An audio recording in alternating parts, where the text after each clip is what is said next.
Hey guys, it's that short guy. I'm back. It's gonna be part 3. I'm still waiting for parts from GM. The guy called me up at the dealership and he said they're kind of like back ordered. So I'm hoping that maybe within the next 7 days I get everything in so I can rebuild the front end. I still need to fill it up with. I need to put everything together, fill it up with coolant. The intercoolers need to be filled up with coolant. The radiator needs to be filled up with coolant. I gotta recharge the AC. So I hope I get that in soon. In the meantime, I started working on other things. In part 3, you're going to see me. I welded back on the broken tab piece for the radiator mount. I changed out the door. I got this door off eBay, and I did a test fit, and it fits really, really well. So I need to paint this later on, but I just decided to throw it on there. I took out the paneling for the back seat. The back seats are out. The paneling on this driver's side is completely out, and it kind of got myself familiarized with how I need to take out the airbag pretensioner and the airbag and the seatbelt pretensioner and the seatbelt tensioner. Pretensioner and tensioner. I need to send those in to get reset along with the airbag control module. I was able to kind of look and figure out how to drop down the headliner. So everything is looking good. Just a lot of getting used to the car and preparing my workspace. I really need my front end to be finished though, because I really want to get that out of the way. I will start waiting on my glass tools so I can remove this quarter glass and the rear glass to start cutting this panel out. I already put this on order again. The dealer said that it's going to be on back order, so I'm really hoping I get something soon. I got some materials to create a paint booth, so you guys are going to see me. I'm actually going to drill into my garage door, and because my garage is air conditioned, so I'm going to use the air, the warm and dry air here. I'm going to vent it out into a tent in the driveway and kind of figure out. You'll see me. I'll walk you guys through the construction of that, so that's going to be really interesting. I'll order those parts. So things are looking good. It's a slow process, but I'm getting there. So guys, just stay tuned.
Seems about right.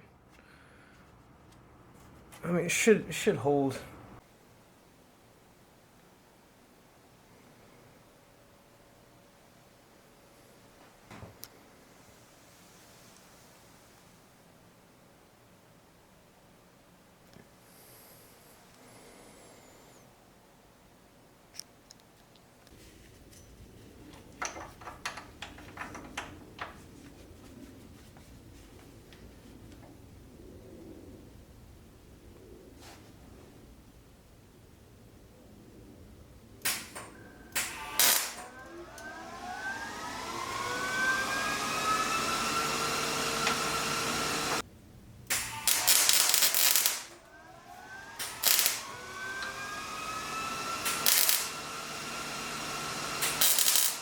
Hey guys, I just want to let you guys know I am using the Millermatic 221.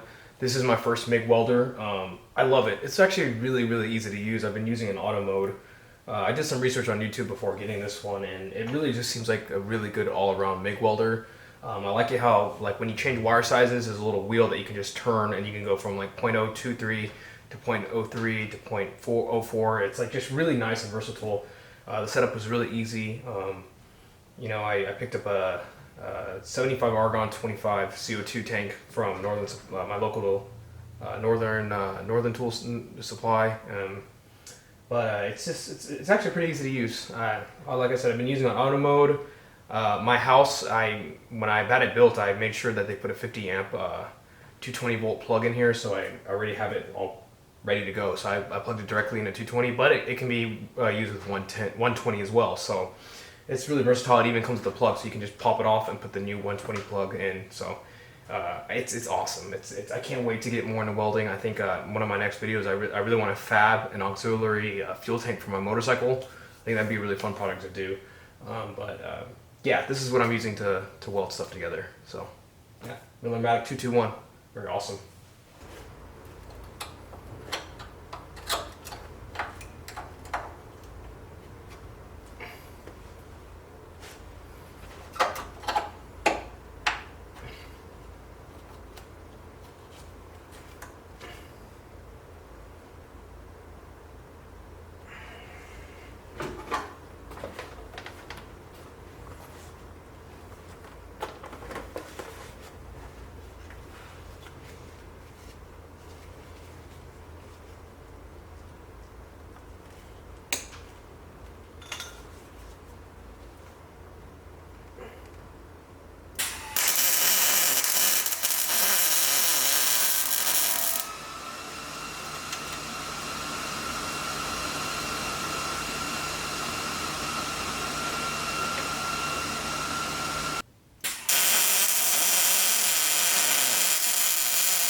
That's a good, that one hit good.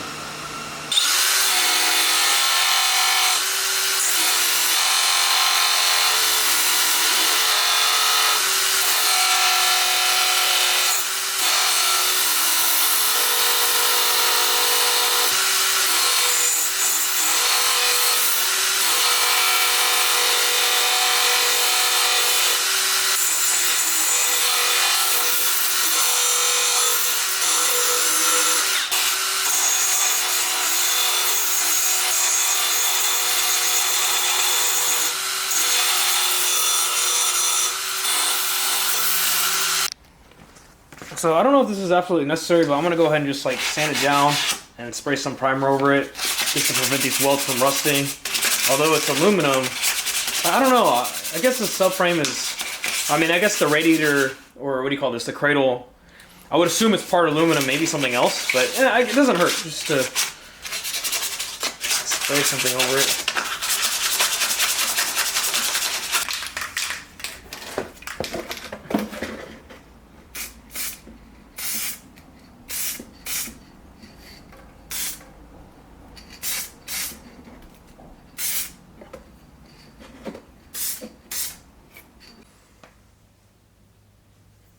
And this will fit right over.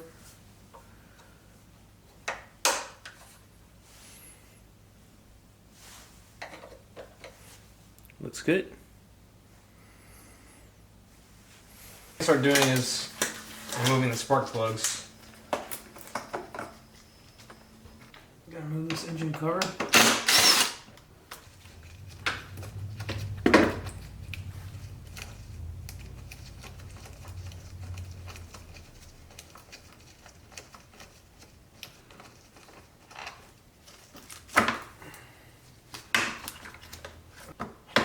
Nope. One, two, these two.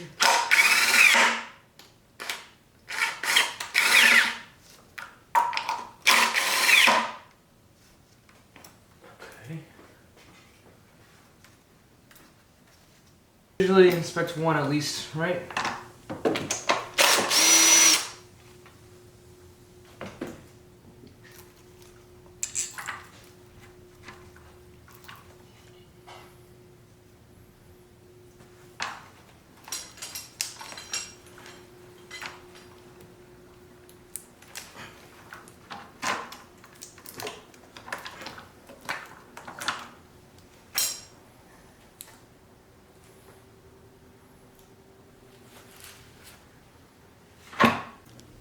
Alright, so let's continue getting this spark spark plug out to check.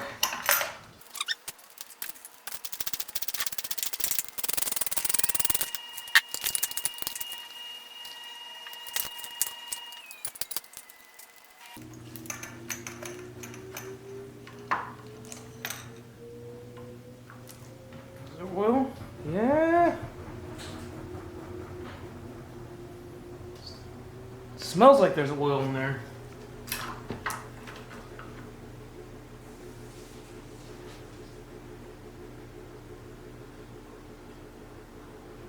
I don't know, I guess we don't really know until we stick it down there, so let's go ahead and stick the extractor. But it looks, I don't know, what do y'all think? It's kind of, looks like there's some oil. Alright, let me clean the extractor.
Oh, shit.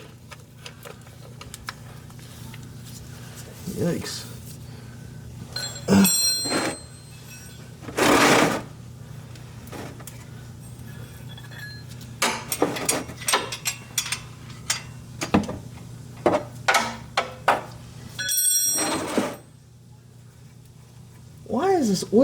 Why is this filter in the way, man? What a horrible design.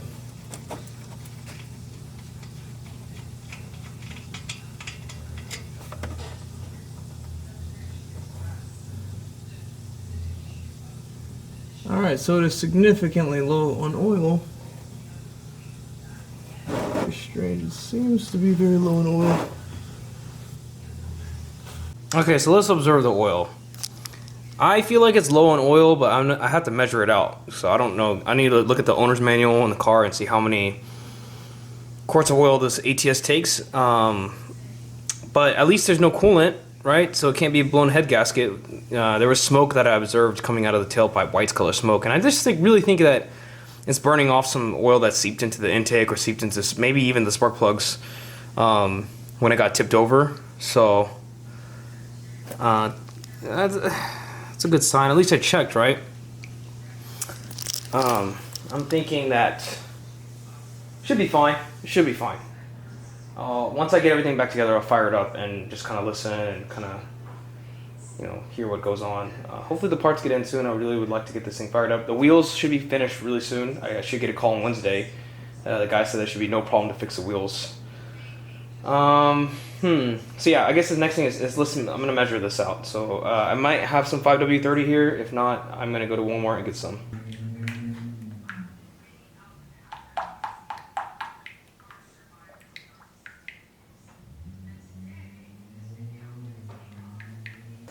Oh man, this was really low in oil. Golly.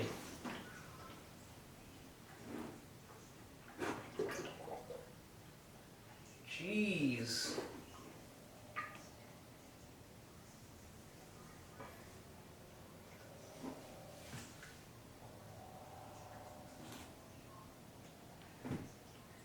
.5 quarts. So where the heck did the oil go?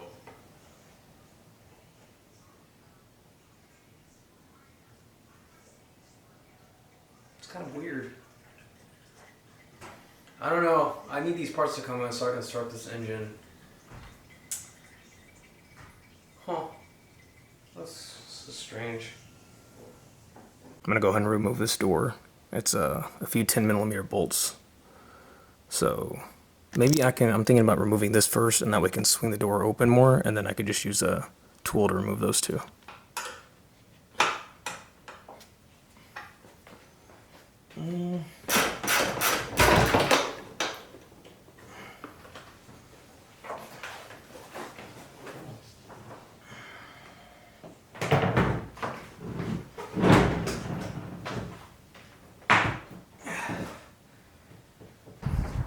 So my replacement door was just delivered, and I would like to get it to the garage.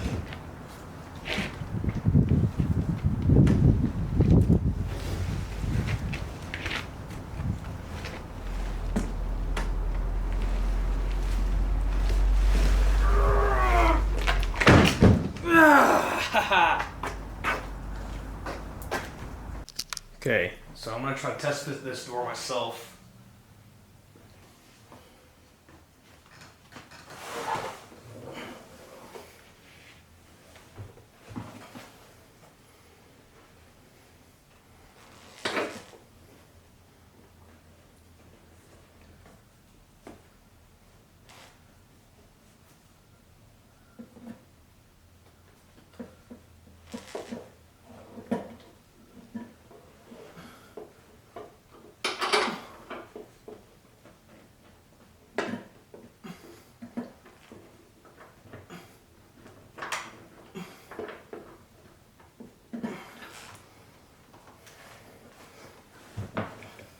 You okay?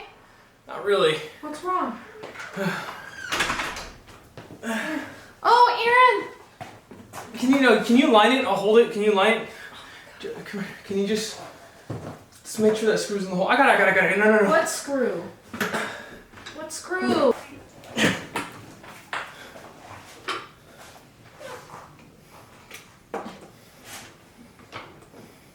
Let me look at this screw first.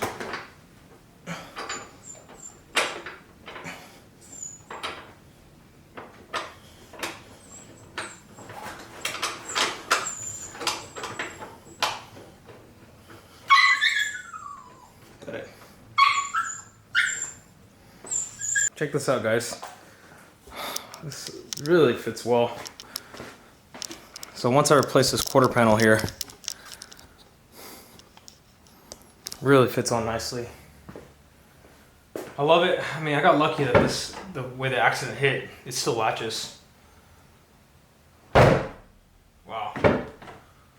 It's perfect. Perfect.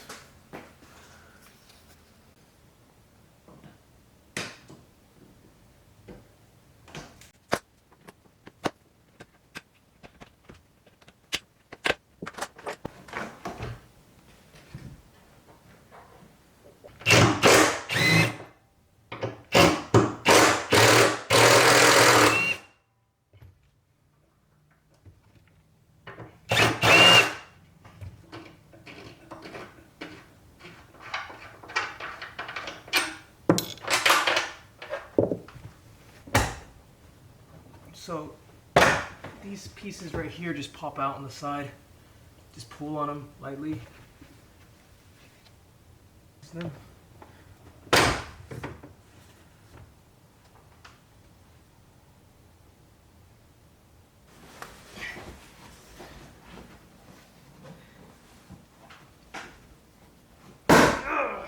There we go.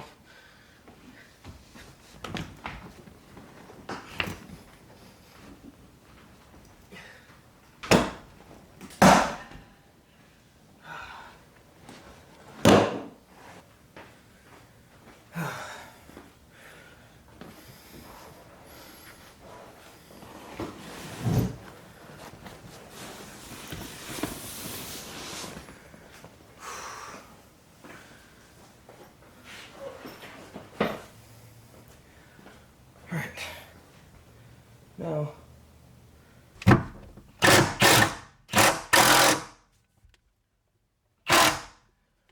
need light. I really can't see.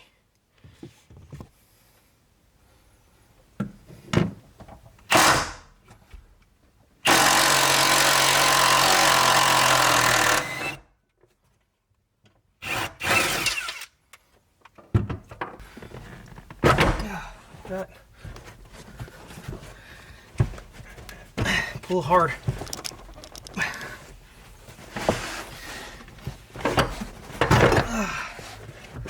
And then now you can remove the seat.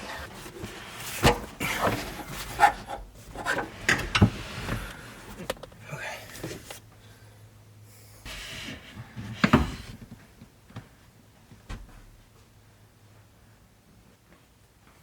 Guys, I know it's really dark, but anywhere, I wanted to mention this, anywhere you see this airbag sign, you need to open it up and remove the screw. I think on the back one there, I actually broke it off. I'm gonna JB welded it back on, but this one was broke off from the accident. I'm gonna JB weld this back one. I don't really want to spend money and buy these panels because this one has a clip on it already, and I know it's gonna hold still or hold well. So, just if you see these on the passenger side, they're all intact. So I'll definitely remove the airbag sign and remove the bolt. The rest are just clips. So always keep that in mind when removing these. It's just kind of weird to visualize because my headliner's popped off because the airbag came out. So just keep that in mind. So here I'm gonna remove this so I can get the seatbelt out of the way. It's really annoying. Oh, is that not?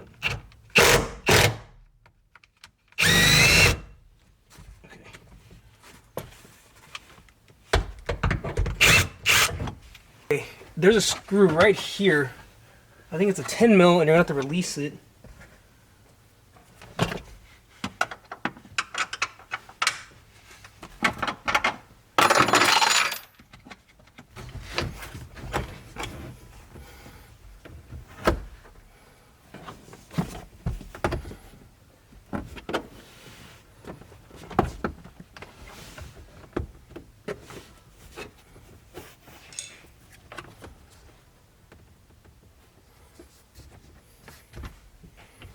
So probably, I'm trying to do this go from top first maybe.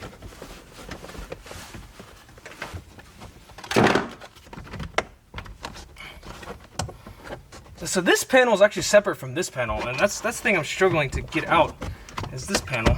It's not really, it's really stubborn. Extremely stubborn. Maybe it's easier to just take the whole thing out.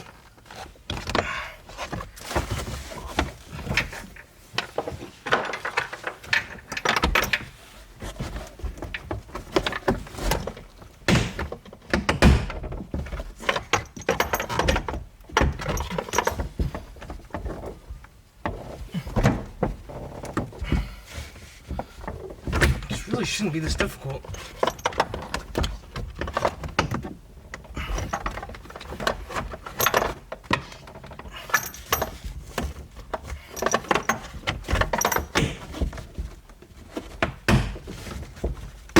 There we go. So the trick is put your fingers behind the panel and push out and down. That's how it popped off for me.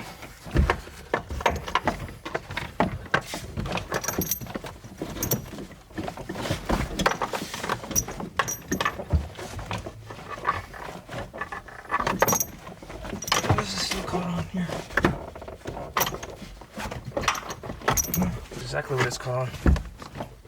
There we go. Oh. Unclip the speaker.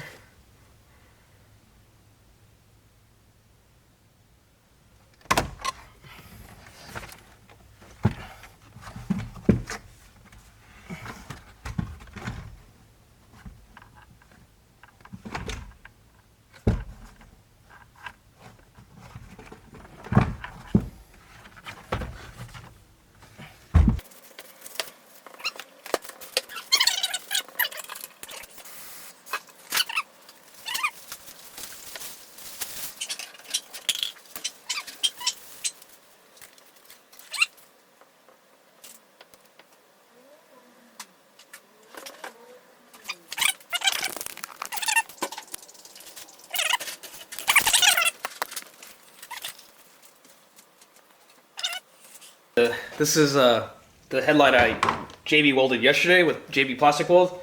Look at those tabs. It turned out so nice. So, you know, if you have any plastic panels, like these plastic panels broke off. These were from part of the headliner. When the airbag popped, it cracked some of these tabs. I'm just gonna JB weld them back together. So work on that really quick. Yeah, I don't want to really waste money on buying new ones. There's really no point. I mean, if I can repair them like this one, look at that. Look at those tabs.